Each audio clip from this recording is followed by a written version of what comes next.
Everyone, I hope you are doing well. Today we will talk about how to fix or how to solve the problem of deactivate account on Pixiv. You will click on settings.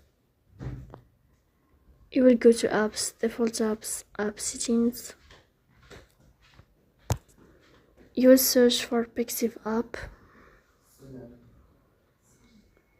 You will go here to first stop and you will click OK.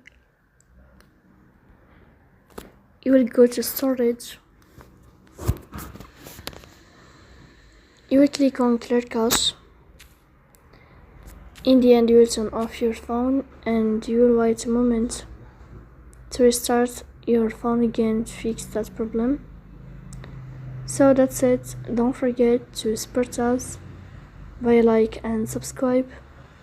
See you next time and thank you for watching.